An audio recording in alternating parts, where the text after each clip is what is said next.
ఈరోజు మంత్రివర్గ సమావేశంలో ఆంధ్రప్రదేశ్ ఉప ముఖ్యమంత్రి పవన్ కళ్యాణ్ గారు గతంలో వైసీపీ ప్రభుత్వ హయాంలో అటవీ శాఖ మంత్రిగా పనిచేసినటువంటి పెద్దిరెడ్డి రామచంద్రారెడ్డి గారు చేసినటువంటి అన్యాయాలు, అవకతవకలు, ఆయన ఆక్రమించినటువంటి వాటి మీద మాట్లాడడం జరిగింది. అందులో భాగంగానే పెద్దిరెడ్డి రామచంద్రారెడ్డి గారు అటవీ శాఖకు సంబంధించినటువంటి భూములను ఆక్రమించారని, వాటికి సంబంధించినటువంటి ఆధారాలు తన దగ్గర ఉన్నాయి అంటూ కమెంట్స్ చేసినటువంటి నేపథ్యంలో రాబోయేటువంటి రోజుల్లో పెద్దిరెడ్డి రామచంద్రారెడ్డికి ఈ అంశం మీద చర్యలు తప్పవనేటువంటి వార్తలు వస్తున్నాయి. దాంతో పాటుగా నిన్న పవన్ కళ్యాణ్ గారు మంగళం ఫారెస్ట్లోకి వెళ్ళడం, అక్కడ ఎర్రచందనానికి సంబంధించి ఆయన ఎర్రచందనం దొంగలు ఎవరైతే ఉన్నారో వారి పాలిట మేము సింహస్వప్నంగా మారబోతున్నాం అంటూ ఆయన చేసినటువంటి కమెంట్స్, అలాగే నిన్న పవన్ కళ్యాణ్ గారు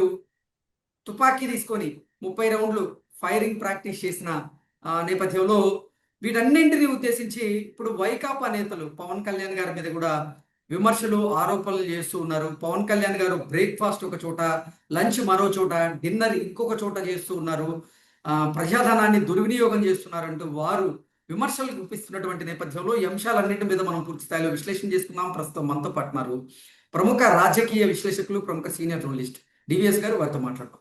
సార్ నమస్తే. సార్ నమస్తే. సార్, పవన్ కళ్యాణ్ గారు వైసీపీ ప్రభుత్వ హయాంలో అటవీ శాఖ మంత్రిగా పనిచేసినటువంటి పెద్దిరెడ్డి రామచంద్రారెడ్డి గారు ఆ సమయంలో ఆయన అటవీ భూములను ఆక్రమించుకున్న వాటి గురించి నా దగ్గర ఆధారాలు ఉన్నాయంటూ కమెంట్ చేయడం జరిగింది. దాంతో పాటుగా నిన్న ఆయన మంగళం ఫారెస్ట్కి వెళ్ళడం, అక్కడ ఎర్రచందనానికి సంబంధించినటువంటి స్మగ్లర్లు ఎవరైతే ఉన్నారో వారి మీద కఠిన చర్యలు తీసుకుంటామని, వారి పాలిట మేము సింహస్వప్నంగా మారబోతున్నాం అంటూ చెప్పడం, ఆ తర్వాత ఆయన అంటే తుపాకీ పట్టుకొని 30 రౌండ్లు ఆయన ప్రాక్టీస్ చేయడం, ఇవన్నీ చూస్తూ ఉంటే నిజంగా వైకాపా గుండెల్లో రైలు పరిగెత్తున్నాయేమో తెలియదు కానీ వైఎస్ఆర్సీపీ నాయకులు కొంతమంది ఇప్పుడు పవన్ కళ్యాణ్ గారి మీద తీవ్ర ఆరోపణలు, విమర్శలు చేస్తూ ఉన్నారు. పవన్ కళ్యాణ్ గారు ప్రజాధనాన్ని దుర్వినియోగం చేస్తున్నారని, ఉదయం పూట అల్పాహారం ఒక చోట, మధ్యాహ్న భోజనం మరో చోట, రాత్రి భోజనం ఇంకో చోట చేస్తూ ఉన్నారు, విలాసవంతమైనటువంటి జీవితాన్ని గడుపుతూ ఉన్నారు, ఫ్లైట్లలో తిరుగుతూ ఉన్నారు, అలాగే హెలికాప్టర్ బుక్ చేసుకుంటున్నారు అంటూ ఆరోపణలు చేస్తూ ఉన్నారు. ఏంటి సార్, దీన్ని ఎలా చూడాలంటారు? టిష్యూ టిష్యూ టిష్యూ అంటే ఏంటి? ఫైరింగ్ బిగిన్ అయిందా? గ్లోబ్ ఆ పిస్టల్ ఏదో ఉంది, గ్లోబ్ 0.45, ఆ పిస్టల్ తో 30 రౌండ్లు ప్రాక్టీస్ చేశాడు. చూసావా ఆయన అసలు ఏ డ్రెస్ వేసాడు? అంటే పవన్ కళ్యాణ్ డిప్యూటీ సీఎం నిన్న పిస్టల్ ఫైరింగ్ ప్రాక్టీస్, ఆయన హావభావాలు, ఆయన డ్రెస్సు, ప్రత్యేకించి మంగళం అడవుల్లో ఆయన ఏరియల్ సర్వే, గుండెల్లో రైళ్లు పరిగెత్తున్నాయా? అంటే ఏంటి, రేపు ఒకవేళ క్యాబినెట్ కనుక రీషఫుల్ అయితే ఆయనే హోమ్ మినిస్టర్ అవుతాడని భయపడుతున్నారా? హోంశాఖ ఆయనే తీసుకుంటానని గతంలో కూడా హెచ్చరించాడు. ఏది మరి ఇక పవన్ కళ్యాణ్, వీళ్ళు పవన్ కళ్యాణ్ ని టార్గెట్ చేయడం, మీరు అన్నారే ఏది సాక్షి మీడియా గత 2-3 రోజులుగా అసలు ఇంతవరకు ఎవరు పవన్ కళ్యాణ్ మీద నోరు ఇప్పని వాళ్ళంతా ఇప్పుడు మరి ఈ విధంగా ఏంటో స్పెషల్ ఫ్లైట్లని, హెలికాప్టర్లని, లేకపోతే మీరు అన్నట్టుగా బ్రేక్ఫాస్ట్, లంచ్, లేకపోతే డిన్నర్, వీటి మీద కథనాలు రాయడం. ఏం జరుగుతాను? గుండెల్లో రైళ్లు పరిగెత్తున్నాయా? అంటే అటవీ శాఖ భూములు దగ్గర దగ్గర 32.64 ఎకరాలు కబ్జా చేశాడని కలెక్టర్ నివేదిక. ఇది మంగళం అడవుల్లో పెద్దిరెడ్డి రామచంద్రారెడ్డి 32.64 ఎకరాలు కబ్జా చేశాడని కలెక్టర్ ఆధ్వర్యంలో కమిటీ నివేదిక వచ్చిన నేపథ్యంలో నిన్న పవన్ కళ్యాణ్ పర్యటన. అటు ఎర్రచందనం ఆ స్మగ్లర్లు, ఆ కింగ్ పిన్లు, వాళ్ళ గుండెల్లో రైళ్లు పరిగెత్తించడం అది సహజం. వీళ్ళు ఎవరు? ఈ వైసీపీ ఈ దొంగలు, ఈ ఏది ఈ అడవులు కబ్జా చేసినటువంటి వాళ్ళు, లేకపోతే మైన్లు కబ్జా చేసినటువంటి వాళ్ళు, వీళ్ళందరూ భయపడుతున్నారు. ఆ భయమే మనకు కనపడుతుంది ఈ బ్రేక్ఫాస్ట్ అని, లంచ్ అని, లేకపోతే డిన్నర్ అని. ఒకటి ఇక్కడ మనం తీసుకోవాల్సింది, నిన్న ఏమన్నా ఏరియల్ ఆ వ్యూలో ఆ హెలికాప్టర్లో తిరుగుతూ ఏమన్నా వీడియోలు తీసారా? తన దగ్గర అన్ని ఆధారాలు ఉన్నాయని వాళ్ళ మరి కేబినెట్ భేటీలో ఆయన మాటలు. అంటే మొన్న కూటమి ప్రభుత్వం తొలి ఏడాదిలో కొడుకును అరెస్ట్ చేసేది, ఎవరు? ఆ, మిథున్ రెడ్డి. ఉమ్. పెద్దిరెడ్డి మిథున్ రెడ్డి ఒక 70 రోజులు ఉన్నాడు జైల్లో దగ్గర దగ్గర. ఇప్పుడు వెళ్తే అవును. బయటికి వెళ్ళి ఉండొచ్చు, మళ్ళా వచ్చి లొంగిపోతాడో ఏమో. అంటే ఫస్ట్ ఇయర్ కొడుకు జైలుకి వెళ్తే ఇప్పుడు సెకండ్ ఇయర్ తండ్రి జైలుకి వెళ్తాడా? ఉమ్. ఓకే. అంటే ఇప్పుడు ఆ ఏరియల్ వ్యూలో ఆ వీడియోలు తీసిన దాంట్లో పెద్దిరెడ్డి ఆ ఫామ్ హౌస్ కూడా తీసారా? ఓకే. అదేదో కూలీల కోసం ఏదో కట్టాను అన్నట్టున్నారు. ఉమ్. ఆ? అక్కడ పెద్ద విలాసవంతమైన భవనం ఆయన నిర్మించాడు, 70 ఎకరాలు కబ్జా చేశాడు. ఆ ఆ విలాసవంతమైన భవనం ఎందుకు కట్టారు అక్కడ అంటేనేమో అంటే అదేదో కూలీల కోసం కట్టుకున్నానో ఏదో అన్నట్టున్నాడు. ఉమ్. అంటే టోటల్ గా ఇప్పుడు పెద్దిరెడ్డి ఫిక్స్ మనకు అదే కనపడతా. ఎందుకంటే ఆయన ఉమ్. పైన అనేక అవినీతి ఆరోపణలు, అక్కడ బుగ్గమఠం భూముల కబ్జా. అసలు తిరుపతి పర్యటనకే ఈయన ఎందుకు ప్రాధాన్యత ఇచ్చాడు? ఎవరు? పవన్ కళ్యాణ్. ఉమ్. ఇదంతా కూడా ఏదో ఒక సంకేతమా, సందేశమా? అంటే ఇప్పుడు మనం మాట్లాడుతూ నిన్న ఆయన ఆ ప్రెస్ మీట్ లోనూ అక్కడ చేసిన కామెంట్లు కూడా చూసినట్లయితే దగ్గర దగ్గర 149 ఎర్ర దొంగలను పట్టుకున్నామన్నారు. ఉమ్. రెడ్ శాండల్ స్మగ్లర్స్ కానీ కింగ్ పిన్స్ కానీ మొత్తాన్ని. ఆ? మరి అటు కర్ణాటక ప్రభుత్వంతో ఒక ఒప్పందం చేసుకున్నారు, ఎక్కడ ఎర్రచందనం దొరికినా ఆంధ్రప్రదేశ్కే ఇవ్వాలి. నీకు గుర్తుందో లేదో, ఈయన నేపాల్లో పట్టుకున్నారు సరే. ఎర్రచందనం. ఎప్పుడు? దగ్గర దగ్గర ఒక 10 నెలల క్రితమో ఎప్పుడో.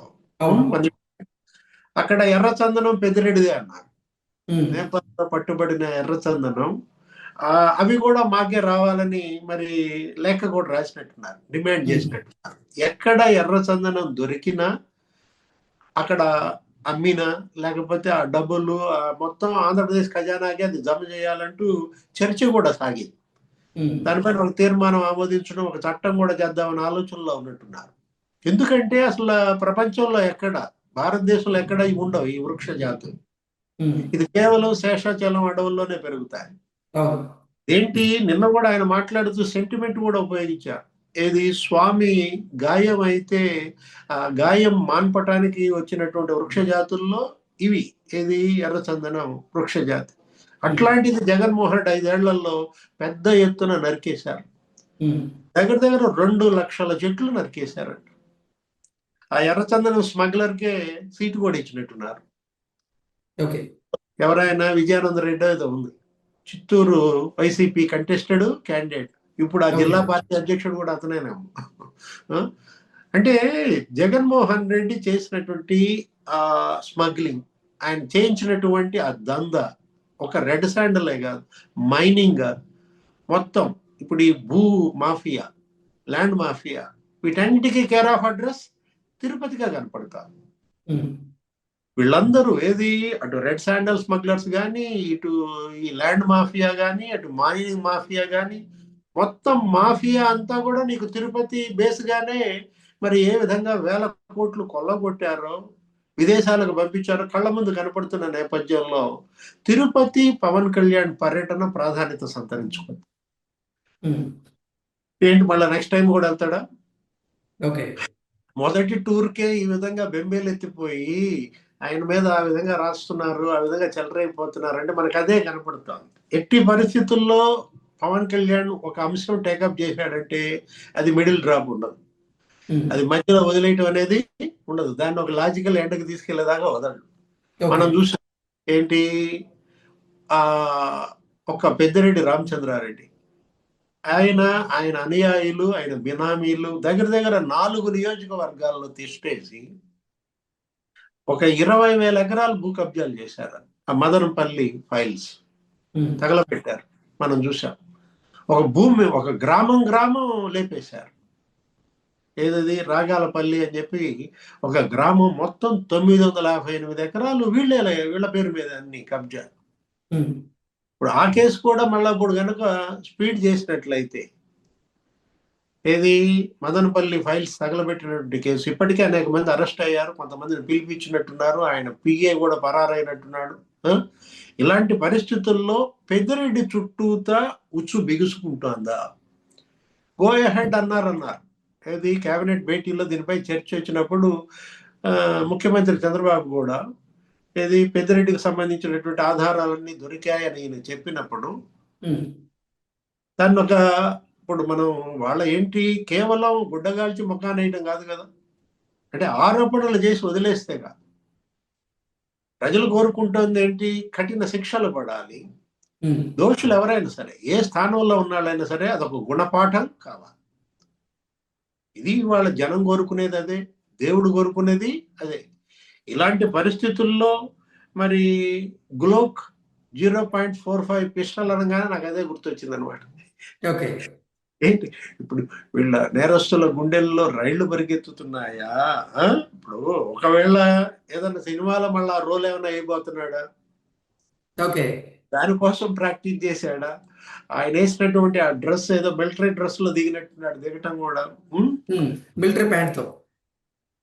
అంటే ఒకటి పవన్ కళ్యాణ్ యాక్షన్ సరే, దాని గురించి నేను మాట్లాడుతున్నా. వైసీపీ రియాక్షన్ ఇవాళ బెంబేలెత్తిపోవాలి.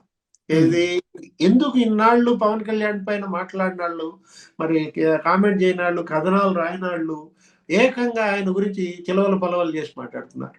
హెలికాప్టర్లు అంటున్నారు, స్పెషల్ ఫ్లైట్లు అంటున్నారు. మరి మీరు తిరిగి జగన్మోహన్ రెడ్డి హెలికాప్టర్లలో తిరగలేదా? వెంకటపాలెం, తాడేపల్లి ప్యాలెస్ నుంచి వెంకటపాలెంకి ఎన్ని కిలోమీటర్లు? 10 కిలోమీటర్లకి ఈయన ఏమన్నా హెలికాప్టర్ ఎక్కాడా? తెనాలి పోవడానికి హెలికాప్టర్ వేసుకెళ్ళాడా? ఓకే. స్పెషల్ ఫ్లైట్ల మీద మరి కథనాలు రాస్తున్నారు. జగన్మోహన్ రెడ్డి స్పెషల్ ఫ్లైట్లు భాగవతం ఏంటి? ఎంత ఖర్చు పెట్టాడు? అంటే ఇప్పుడు ఒకటి, నువ్వు అసలు విమర్శించే నైతిక హక్కు నీకుందా? ఒకవేళ వీళ్ళు పవన్ కళ్యాణ్ వైపు, కూటమి ప్రభుత్వం వైపు చూపిస్తే 4 ఏళ్ళు వీళ్ళ వైపు చూపిస్తారు. ఓకే. అది మీరు మర్చిపోతే ఎలా? ఇప్పుడు ఇవాళ డిప్యూటీ సీఎం గా పవన్ కళ్యాణ్, అతనేంటి, అతను మరి ఆయన సినిమాల్లో మరి చూసుకుంటున్నాడు, ఇక్కడ మరి రాజకీయంగా చేస్తున్నాడు, అటు డిప్యూటీ సీఎం గా ఆయన కార్యకలాపాలు, అటు గన్నవరంలో ఆయన కార్యాలయం ఏంటి, మంగళగిరిలో జనసేన కార్యాలయంలో ఆయన మరి కార్యకర్తలందరికీ అందుబాటులో ఉండటం. అంటే ఒకటి, పవన్ కళ్యాణ్ ని టార్గెట్ చేయడం ద్వారా వైసీపీ లేకపోతే వాళ్ళ మీడియా వాళ్ళ గొయ్యి వాళ్ళు తీసుకుంటున్నట్టు లెక్క అనమాట. Okay. Okay sir, thank you so much. నమస్తే.